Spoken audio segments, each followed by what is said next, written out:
విశాఖలో విశిష్ట సేవలు అందిస్తున్న మహాత్మా గాంధీ క్యాన్సర్ ఆసుపత్రి మరో మైలురాయిని దాటింది.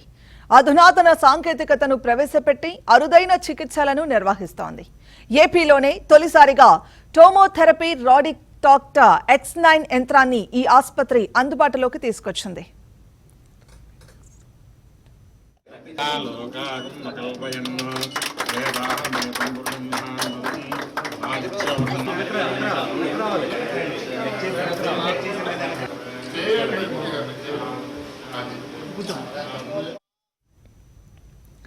టోమోథెరపీ యూనిట్ ను ప్రారంభించిన విశాఖ ఎంపీ శ్రీభరత్ దాని పనితీరును వివరించారు.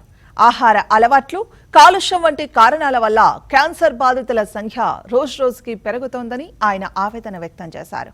7 ఏళ్ల కిందట రోబోటిక్ సర్జరీని ప్రవేశపెట్టిన తాము తాజాగా టోమోథెరపీ యంత్రాన్ని అందుబాటులోకి తీసుకొచ్చామని ఆసుపత్రి ఎండీ డాక్టర్ మురళీకృష్ణ తెలియజేశారు. కార్యక్రమానికి ఆసుపత్రి సీఈఓ ఆదిత్య కౌరా హాజరయ్యారు.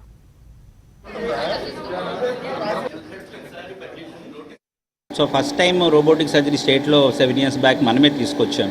దానివల్ల ఎంత పెద్ద కాంప్లికేటెడ్ క్యాన్సర్ సర్జరీస్ ఒకప్పుడు 10-15 రోజులు బెడ్ మీద పడుకోవాల్సి ఉండాల్సిన పేషెంట్ కూడా 2వ రోజు 3వ రోజే మనం ఈరోజు నడుచుకుంటా పేషెంట్లు ఇంటికి వెళ్ళిపోయే పరిస్థితి ఆ టెక్నాలజీ వల్ల వచ్చింది. అలాగనే ఒకప్పుడు బ్లడ్ క్యాన్సర్ పేషెంట్స్కి బోన్ మ్యారో ట్రాన్స్ప్లాంట్ అందుబాటులో లేకపోవడం వల్ల అందరూ వెల్లూరు, హైదరాబాద్, చెన్నై వెళ్ళేవారు.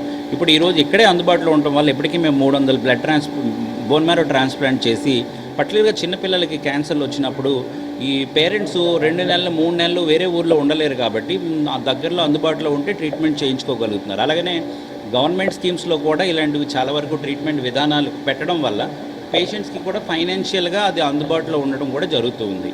సో ఇప్పుడు నెక్స్ట్ లెవెల్లో రేడియోథెరపీలో this is the advanced technology. అందుకనే bone marrow transplant, robotic surgery, tomotherapy ఉంటే లెవెల్ 3 క్యాన్సర్ హాస్పిటల్ అంటే టాప్ ఎండ్ క్యాన్సర్ హాస్పిటల్ అంటారనమాట. సో ఆంధ్రప్రదేశ్లో first hospital to reach that level 3 hospital ఇది మహాత్మా గాంధీ హాస్పిటల్. దీంతో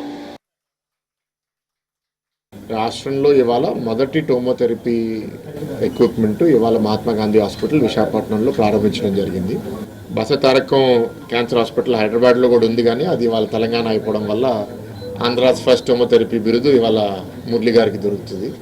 క్యాన్సర్ వ్యాధి గురించి మీ అందరికీ వేరే వేరే వేదికల ద్వారా కూడా మాట్లాడాను.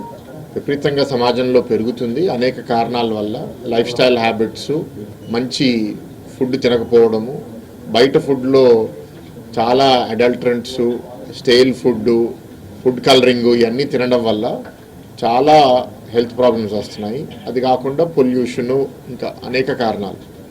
క్యాన్సర్ ఇన్సిడెంట్స్ పెరగడము అండ్ క్యాన్సర్ వ్యాధి మధ్యతరగతి కుటుంబాలు, పేద కుటుంబాలకు వచ్చినప్పుడు ఆరోగ్యశ్రీ కవర్ చేసిన ఒకసారి ట్రీట్మెంట్ అయిపోయిన తర్వాత కొన్ని నెలల తర్వాత మళ్ళీ క్యాన్సర్ వస్తే ఆ రెండోసారి మళ్ళీ ఆరోగ్యశ్రీ ఒకవేళ కవర్ చేయకపోతే ఒకరు వాళ్ళ ఇల్లు, వాళ్ళ ఆస్తి అన్నీ పోగొట్టుకుని రోడ్డు మీదకి వచ్చే పరిస్థితి ఇవాళ చాలా కుటుంబాల్లో చూస్తున్నాము.